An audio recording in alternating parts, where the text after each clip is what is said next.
Now, Gangbusters, presented in cooperation with police and federal law enforcement departments throughout the United States. The only national program that brings you authentic police case histories.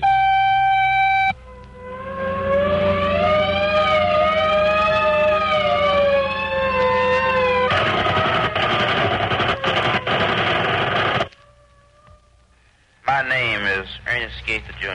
I'm here in the Cook County Jail with only 29 hours to live before I go to the elected chair. Listen later to the rest of this amazing statement of a murderer who died in the electric chair only a few hours ago. A statement recorded inside the death cell especially for Gangbusters. And now to Gangbusters and facts that show the operation of our law enforcement officials in their war against the underworld. Gangbusters has again asked the Honorable Matthias H. Heck, prosecuting attorney, Dayton, Ohio, to narrate by proxy tonight's case. The inside facts in the case of the notorious Bugs Moran. Mr. Heck, we know how George Bugs Moran, who for years was Al Capone's only serious rival in the Chicago underworld, finally was sentenced to a term in prison, the first he had served in 20 years, despite numerous crimes accredited to him. And it was a comparatively short sentence, Don Gardner. Moran was soon out of prison. To all appearances, he was making an effort to go straight. He set himself up as a speculator in oil leases and was operating in the southern Illinois and Indiana boom country. One day, about a year ago, Moran and an associate were seated in the rectory of a church at Vandalia, Illinois, waiting to keep an appointment with the pastor. Give me a cigarette, Moran. You don't have to smoke in here. Well, I don't see no signs. You don't see no signs. You don't have to smoke. Just sit there and don't say nothing when he comes in. Who wants to say something? Don't open your yap and everything. Okay, here he is. Now get up, get up. Get up, I said. Hello, Reverend. Good afternoon, gentlemen.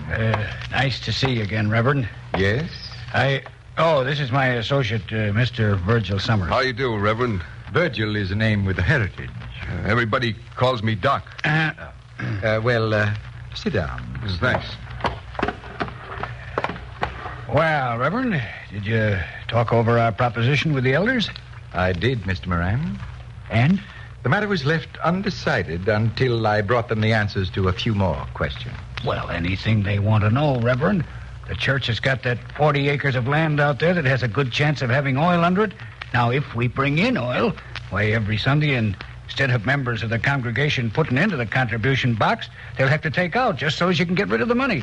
That's how rich the church will be. I doubt, Mr. Moran, that such an extreme measure would be necessary. Well, I can't for the life of me see what you're hesitating for. Can you, Mr. Summers? I cannot, Mr. Well, as Moran. you know, gentlemen, the first consideration is whether under the terms of the late Mr. Baker's will, we can use the property for this purpose. Mr. Baker bequeathed it to us as a cemetery, you know. No, Reverend, However, the elders agree that we may be able to obtain a liberal interpretation of Mr. Baker's generous will. Now we're getting someplace. But there is one other consideration, Mr. Moran. Anything, Reverend, anything at all. It has come to our attention that you are also the notorious Bugs Moran of Chicago. The name is George Moran. It never was Bugs Moran. But you are from Chicago. Well, what difference does it make where I come from or what I was? I'm here with a legitimate business proposition, and that ought to be enough. I'm afraid, Mr. Moran, the elders would prefer to deal with someone longer established in the oil business. Come on, Doc. Let's go. Wait a minute, Moran. Maybe the Reverend wants another kind of business. Come huh? on. Okay, I'm coming. Good day, gentlemen. So long, Reverend. I'll see you in church.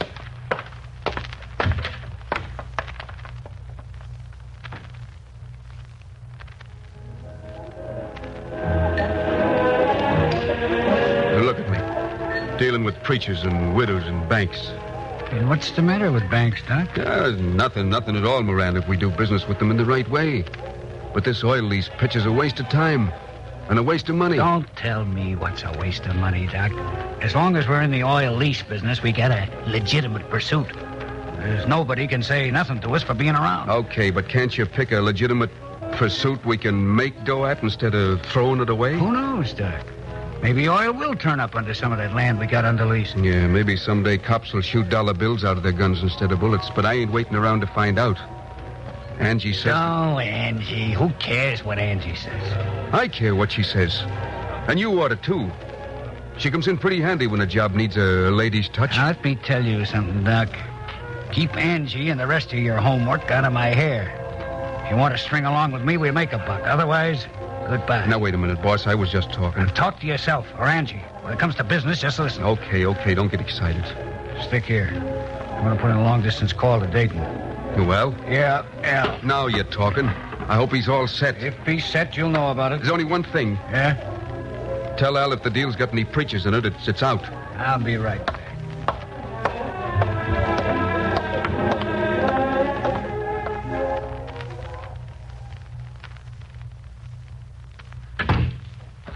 Yes, did you want to see me? Reverend Thomas? That's right. My name's Dixon. I'm a special agent of the Federal Bureau of Investigation. Oh, yes. Sit down. Sit down. Mr. Dixon, you said? Dixon, yes. Thanks. Well, Mr. Dixon, I suppose you hear from a lot of old cranks like me. No one's a crank, Reverend. No one that has something that might turn into a legitimate lead. Well, as a matter of fact, Mr. Dixon, after thinking the whole thing over and losing no little sleep, I'm sorry that I phoned you. I'm not, Reverend. It comes down to this. Bugs Moran or no Bugs Moran, the man approached me on what was a legitimate enterprise. I had no right to treat him so shabbily. He's probably making every effort to live a better life. And he should be encouraged, especially by a minister of the gospel. This is Bugs Moran you're talking about? Bugs Moran or any other man. Reverend, we've been following Bugs Moran for weeks, since long before he approached you. Well... His oil lease business may be legitimate, but we think it's only a blind. A, what, Mr. Dixon? A blind. Camouflage for something else. Oh. I suppose you've read about the several bank robberies in southern Illinois and Missouri and Indiana in the last year. Read about them. I preached a sermon on the subject. So, you think Moran is the bank robber? We're watching him, Reverend. Well... We haven't been able to prove it yet, but we think we will.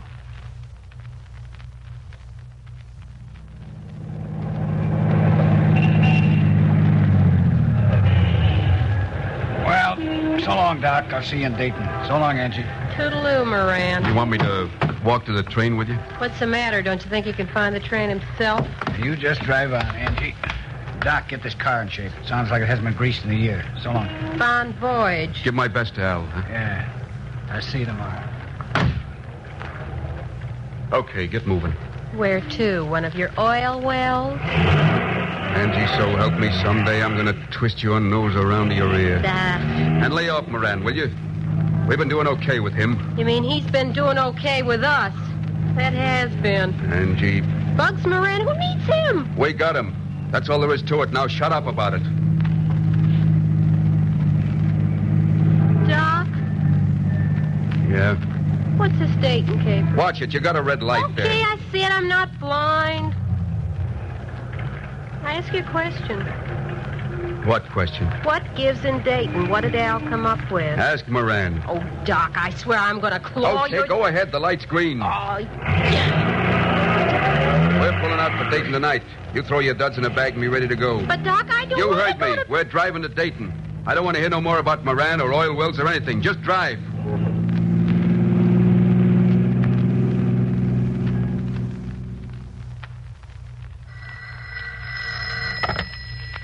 Special Agent Haynes. Mr. Haynes, Special Agent Dixon's on long distance from Vandale, Illinois. Oh, good. Put him on. Yes, sir. Hello, Haynes. What's up, Dixon? Moran bought a ticket to Dayton, and he's on the train now. I sent Greer along to keep him company. Okay. We'll take over on this end when the train gets in. What's in Dayton? I haven't any idea, but it must be a deal. Oh? It looks like he's coming alone to avoid suspicion. I think Doc Summers and the woman are getting ready to make the drive there. They're having the car serviced. Are you going to stay with them? I'll be right behind them wherever they head. If it's Dayton, I'll see you. Okay, Dixon. We'll be looking for you. And keep your fingers crossed, Haynes. Before this is over, I think we'll have Moran where he'll never be able to squeeze his way out again. So, Don, as the notorious Bugs Moran and his henchmen were about to pull a deal, as they termed it, in Dayton, Ohio, they were unaware that agents of the Federal Bureau of Investigation were maintaining a constant surveillance of the mob, hoping to catch them in the act of committing a crime. Now, back to Gangbusters. You were telling us, Mr. Heck, how agents of the Federal Bureau of Investigation suspected the deposed Chicago racketeer Bugs Moran as the leader of a gang of bank robbers. That's right, Don. And Moran had been followed to Dayton, Ohio, in the hope of catching him and his Confederates in the act of committing a crime. Later, the criminal Doc Summers and the woman Angie arrived by car from Illinois and rang the bell at the house where Moran was staying. Fine reception. Guess nobody's home. Angie, I've been listening to you beef for 300 miles. Now keep it quiet. Before I give you really something to beef about. Ring the bell again, will you? Hurry Running all over the country like a bunch of bums. Angie, I swear. Here comes somebody. Okay, then get a smile on your puss. I'll smile when I want to. Hello, Al. Doc, come in. Did you have a good ride? Yeah, considering. I had a good ride, too. That's nice. Moran's in the parlor, Doc. He wants to see you. Yeah? Where, in here? Yeah, this is it. Come on, Angie. I'll show you where you're bugged. Well, maybe I got something to say to Moran, too. If you have, you can say it later. Go on in with Al. Now, listen. Come on. I'm coming. Don't push me around. I'm not your mother. Hi, boss. Hello, Doc.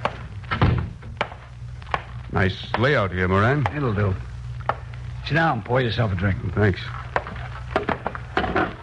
How is the trip? Well, okay. Angie?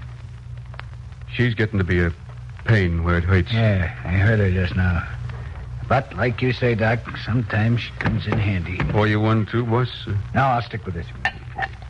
But you gotta straighten her out, Doc. A dame around's okay with me until she gets to a point where she's liable to queer the caper. Yeah, what about the caper? What's Al got set? It's good for 10 grand. Not bad. Another bank? No. Tavern owner. Hey, I quit heisting saloons years ago. All right, now, wait a minute. Besides, what saloon has 10 grand? Will you listen? Okay. It's a pretty good deal. Oh? This tavern's right near the big Frigidaire plant. Every payday, the workers come in the joint to cash the checks. So every Friday, this tavern owner goes downtown to the bank and gets $10,000. No more, no less. $10,000. Now it begins to sound like something. Guy rides back alone from the bank. We nail him on the way. Good enough. Now, the thing we gotta do is know that bank inside out, the tavern, and the streets in between. Sounds like a cinch. Tell Angie to get ready. But, Moran, I know, but I want to show you that tavern and get a better look for myself. We'll take Angie along for the ride. All the way to Dayton to knock over a tavern guy. I'm warning you, Angie. You better shut up or you're going back home. And if I send you home, it'll be on your back.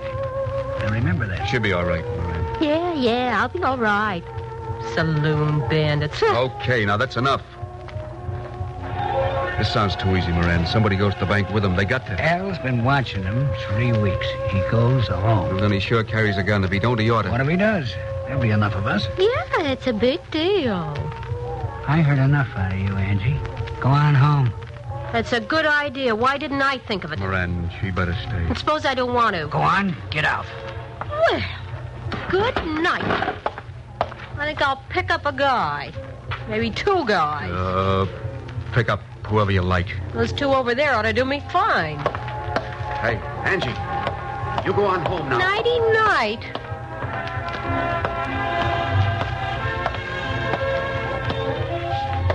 Hello, boys. Hi. You too. Hello. Hello. Got a cigarette? Sure. Here, help yourself. Thanks. It's just my brand. Match? Yeah, sure.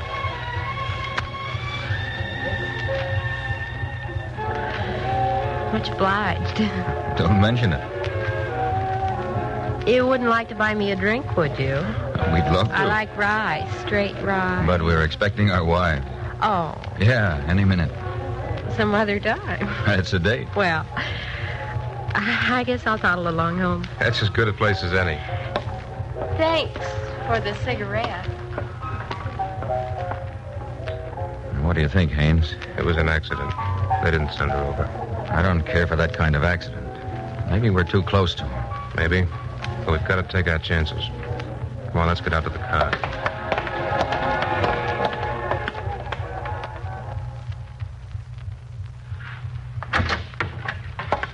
Hey, Hello, Andy.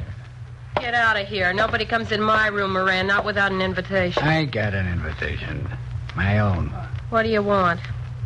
Here, What's that? a bus ticket. Get packed and get out of here. Now, wait a minute, Moran. Nobody's telling me where to go and when. I'm telling you right now to get yourself out of here, and you better do it before I let you know why. Why, you no good hoodlum. I'm I ought to enough let... of your rotten tongue, Angie. Now get packed. Doc will have something to say about this. Doc's already had something to say. He went down and bought the bus ticket. You rotten heat, I'll claw your eyes out. You can't stop me. Now, get packed, or you get more. Only worse.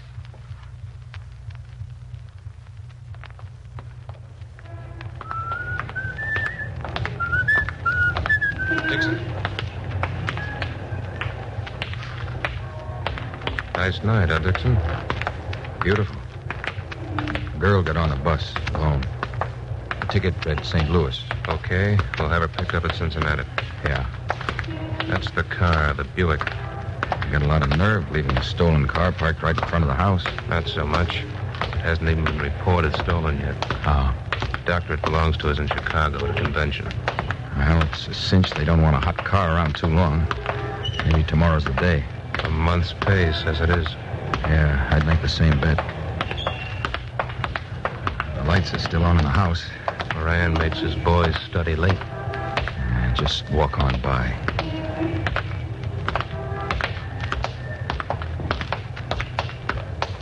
I hope we can stick with them tomorrow. We will. There's 4 extra men flying in from Cleveland. Good. We'll need them. I don't think Moran will give up so easily, even when he's through. Now we'll turn left at the next corner.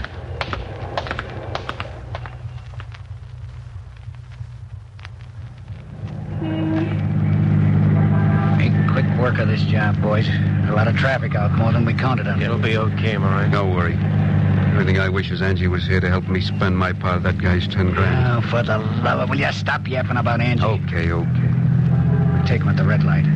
You ready, Al? Yep. All set. Doc? Am I ready for 10 grand? All right, boys. I'll be following you. There's the light. He's stopping in a good place. Right back of the Go ahead, but take your time. Do it right. Let's go, Doc. Right, will you? You get that side out. Yeah. I'll take over the wheel.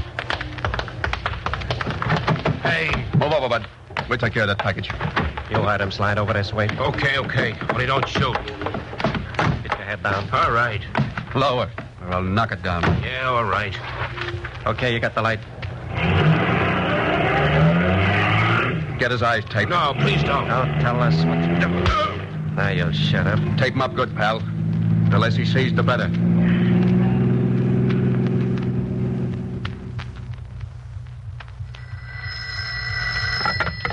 Special Agent Haynes. This is Dixon.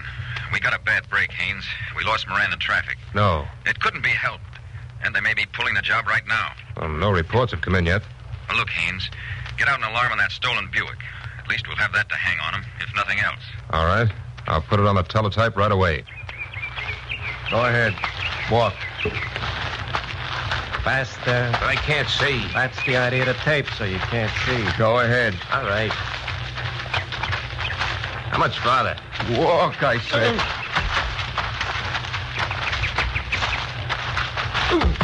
Get up. Get up, or I'll kick you so you really feel it. That's far enough. Leave him lay there. There's the boss. Tape him to that tree. But good. Okay. Everything go all right? On schedule, boss. On schedule. Where's the score? Right here. I ain't had time to count it, but it feels like 10 grand if anything ever felt like 10 grand. Well, let's get moving.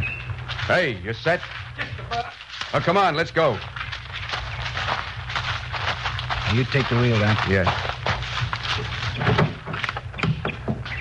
Boy, we got any more like this, Moran? A few. Just a few. Come on, let's go. Okay, I'm coming. All right, get in.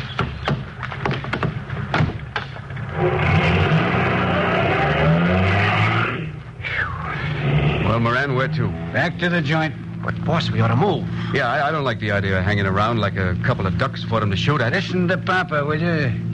He knows best.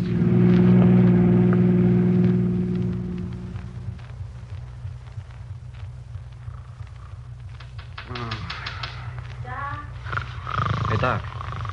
Doc, wake up. Huh?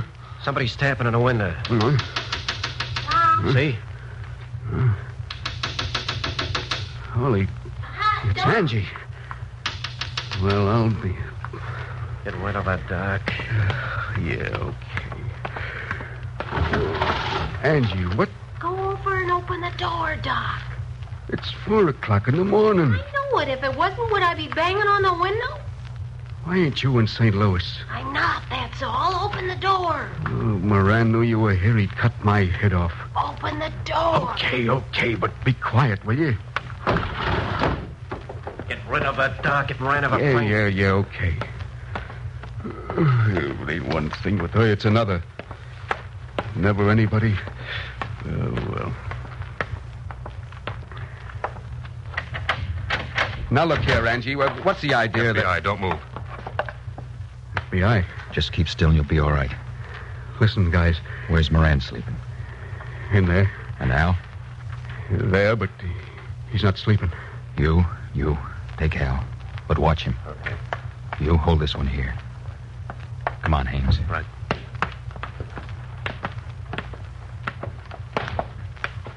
Okay. All right. Open the door. Easy. Come on. The light. Yeah. Okay. Let's wake him. All right, Moran. Sit up. Hey, what's the idea? I said sit up. Hey, now, wait a minute. You... FBI, Moran. Here's your pants. Get them on. You guys got no right coming in here and hearing me. I got a right to my privacy. This isn't 20 years ago, Moran. Get those pants on or we'll take you in without them. So, Don, after nearly 25 years, the notorious Bugs Moran, once one of the most feared gangsters in the country, was finally convicted as a common bandit.